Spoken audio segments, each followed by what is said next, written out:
Hi friends. तर आज आपण बनवणार आहोत दशम्या. दशम्या म्हणजे काय आहे की या चपात्याच आहेत. हे फक्त दूध घालून मळलेलं कणिक असतं आणि त्याच्या चपात्या बनवतात, त्याला आम्ही दशम्या म्हणतो.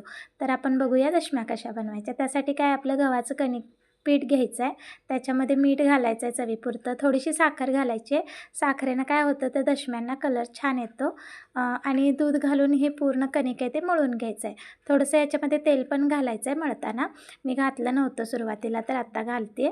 त्यानंतर मग हे छान कणिक असं थोडं घट्ट मळून घ्यायचं आहे, जास्त पातळ नाही करायचं आहे हे कणिक, जरासं घट्ट मळून घ्यायचं आहे. झालं की मग हे तेल लावून साईडला ठेवून द्यायचं. एक 10 ते 15 मिनटं मुरू द्यायचं. हे काय होतं या दशम्या आहेत ना, दुधात कणिक मळलेलं असतं, त्यामुळे चवीला तर छान लागतातच, पण 3 दिवस तरी या चपात्या खराब होत नाहीत किंवा वास येत नाही किंवा तार धरत नाही.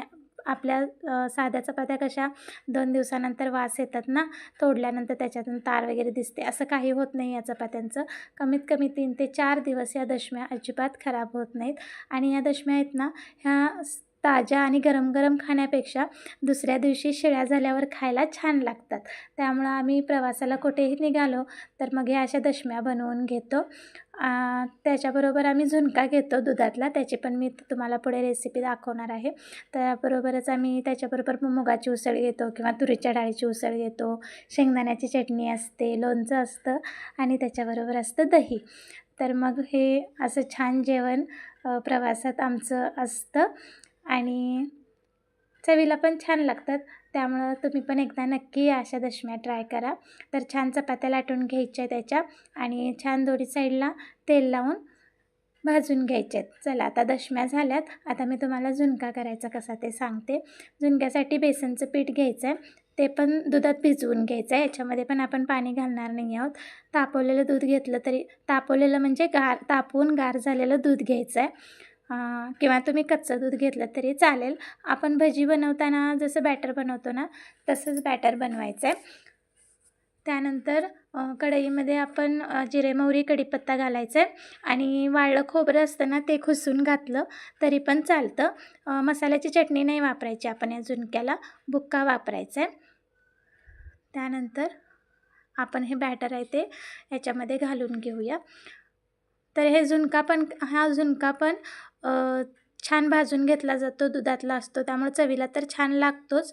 शिवाय हा झुणका देखील 4 दिवस खराब होत नाही. 3 दिवस तरी किमान हा झुणका खराब होत नाही, आहे तशी याची चव राहते आणि हा पण अतिशय छान लागतो शिळा झाला तरी. तर चला हे असं आपण छान हलवून मिक्स करून घ्यायचं आहे आणि याच्यामध्ये पण मी थोडीशी साखर घालते, तर चव छान येते म्हणून. आणि तुमच्या चवीपुरतं तुम्ही मग साखर घाला किंवा गूळ घातलात खिसून तरी चालेल. थोडं चवीपुरतं मीठ घालायचं आहे आणि हा झुणका छान भाजून घ्यायचा आहे, म्हणजे मिक्स करून घ्यायचं आहे. भाजताना काय होतं, आता याच्यामध्ये पाणी तर नाही आहे, त्यामुळं हा शिजणार तर नाही आहे.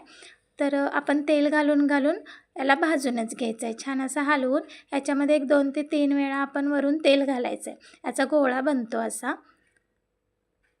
हा गोळा झाला की याच्यामध्ये वरतून आपण तेल घालायचं आहे.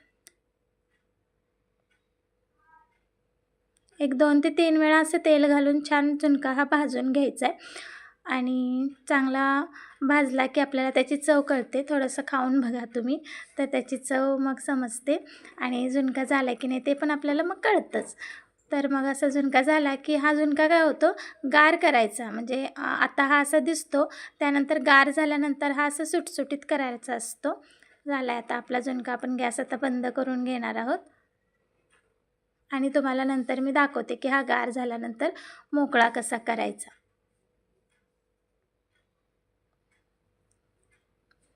आता आपला झुणका गार झाला आहे, तर मी तुम्हाला दाखवते.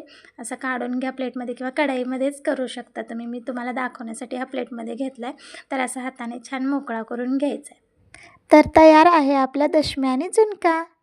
माझे जर व्हिडिओ तुम्हाला आवडत असतील तर प्लीज लाईक करा, शेअर करा आणि सबस्क्राईब करा. थँक्यू.